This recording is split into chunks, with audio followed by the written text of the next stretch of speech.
Bonjour, je suis content de vous retrouver. Aujourd'hui, on parle d'exercice et vous le savez, les conseils que je vous donne ne remplacent pas les conseils et l'évaluation d'un professionnel de la santé. Vous allez trouver beaucoup de conseils, beaucoup d'exercices dans mes livres, notamment Plus jamais malade, mon approche globale pour un corps en santé. Et aussi, on fera des allusions à mon roman Corps étranger, publié aux éditions Stanké. L'inclinaison cervicale, c'est un mouvement qu'on fait dans nos mouvements de la vie de tous les jours, mais qu'on ne fait pas souvent de façon pure, en ne faisant que l'inclinaison. Donc, c'est un mouvement de la tête qui se déplace sur le côté. Et quand on fait des exercices, on ne pense pas toujours à faire le mouvement d'inclinaison. On ne le fait pas toujours bien et on ne le fait pas toujours en prenant en compte qu'on a combien de vertèbres cervicales? On a 7 vertèbres cervicales. Et lorsque vous faites des mouvements d'inclinaison pour augmenter la mobilité de votre cou, vous voulez mobiliser les régions qui sont raides. Et si on n'est pas attentif, parfois votre corps va vous déjouer et va mobiliser les régions qui sont souples parce que ce qui est raide va bouger en dernier. Alors, quand on fait l'inclinaison, moi, je vous invite en premier à juste faire une inclinaison comme ça. Et ça donne quoi? Est-ce que vos épaules bougent? Est-ce que votre tronc s'incline? On ne souhaite que ces régions-là ne bougent pas. On ne veut voir que la tête bouger. On veut voir le mouvement d'inclinaison. Et là, je vais me centrer sur mon écran pour que vous voyez bien, pour pas être que vous soyez induit en erreur. Vous allez faire une inclinaison haute. C'est important de cibler l'inclinaison. Placez votre doigt vis-à-vis votre nez. Et là, j'enlève mon doigt, mais pas vous. Vous le gardez. Et vous allez faire une inclinaison haute. C'est-à-dire que l'inclinaison, l'axe de mouvement, se passe vis-à-vis votre doigt, comme ça. Et donc, vous le faites doucement et vous voyez que c'est un petit mouvement. Ce n'est pas un gros mouvement de grande amplitude. Ça, c'est l'inclinaison haute.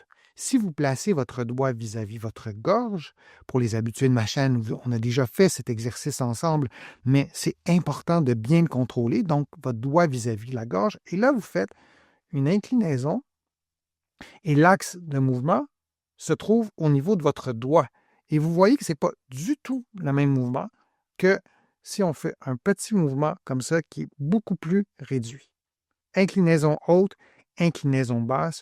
Vous faites ces mouvements-là lentement. Vous faites ces mouvements-là dans votre amplitude à vous et vous faites ces mouvements-là dans un programme d'exercice qui est complet. Vous ne faites pas juste le mouvement d'inclinaison, mais si vous regardez la télévision, si vous êtes au travail, en position assise devant un ordinateur, c'est un mouvement que vous pourriez intégrer dans votre routine et de faire à toutes les heures des mouvements simples du cou. Allons-y avec la région cervicale haute et la région cervicale basse. Si vous voulez soulager votre cou, c'est intéressant de faire des mouvements de flexion pour étirer, pour allonger ces muscles-là. Tous les exercices que je vous donne maintenant sur ma chaîne, tout ce que vous trouvez, aucun exercice ne doit augmenter la douleur ni reproduire une douleur. Si c'est le cas, vous ne faites pas l'exercice et vous consultez un professionnel de la santé. Je vous répète toujours ces formules-là et je vais continuer à le faire parce qu'on ne veut pas, en tout cas moi, je ne veux pas détériorer votre condition avec un exercice et on fait toujours ces mouvements-là lentement. Alors, ça peut être vraiment tout simple. On penche la tête vers l'avant. Je vous laisse le faire selon votre propre mobilité et vous revenez, ça c'est important, en position droite et on commence notre mouvement avec un bon alignement articulaire entre la tête, les épaules et le bassin. Maintenant, si vous regardez le mouvement qui est là, et si on lit ce qui est à l'écran, la flexion douce du cou relâche l'arrière du cou et aide ou peut aider à calmer la tension accumulée. Qu'est-ce que vous remarquez si vous aviez à qualifier la flexion du cou de ce personnage-là, de cette illustration-là, et c'est pour ça que j'ai pris cette illustration. Certains l'ont vu, d'autres moins, mais là, vous allez tous le voir, c'est la région cervicale haute qui est en flexion. Le bas du cou va beaucoup moins bouger.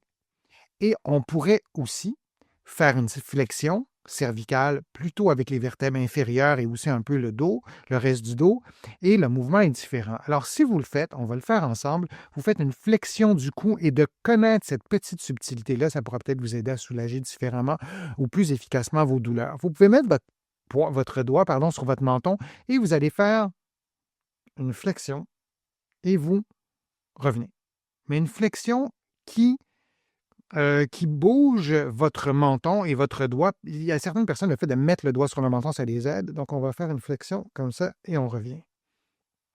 Et on donne dans les commentaires, entre autres, ça écrase un peu le larynx, ce qui est vrai dans un sens. Là, je ne sais pas si on écrase, mais je comprends ce que vous voulez dire et vous avez raison. Donc, on est dans le haut du cou.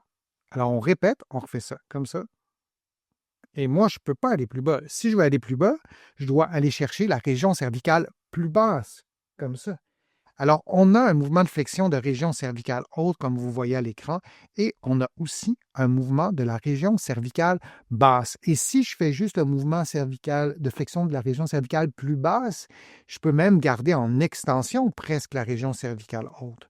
Ce que je vous recommande, de tester et d'adopter le mouvement qui pour vous est le plus efficace dans ce que vous souhaitez faire, si c'est relâcher les tensions, de mettre votre doigt sur le menton, de faire une flexion cervicale haute et d'ajouter ensuite, dans une deuxième étape, la région cervicale basse, essayez-le.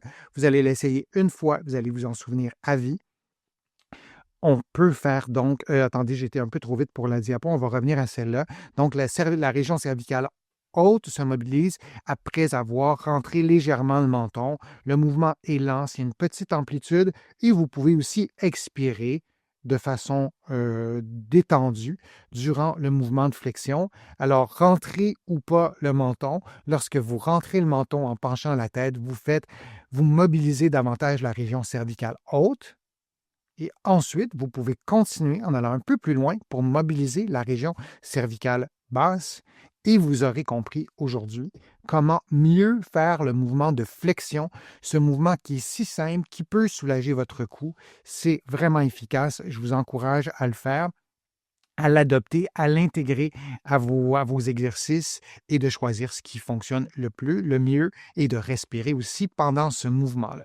Merci pour votre présence, merci pour vos commentaires, merci pour vos questions aussi.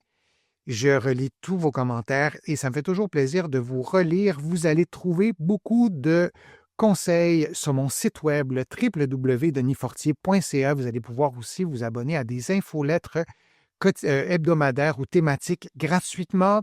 Vous allez trouver aussi beaucoup d'informations dans mes livres que vous allez trouver ici au Québec, notamment mon livre Corps étranger, mon roman, mon livre Plus jamais malade, un guide pratique et d'autres livres sur le dos, sur le vieillissement et d'autres thématiques aussi.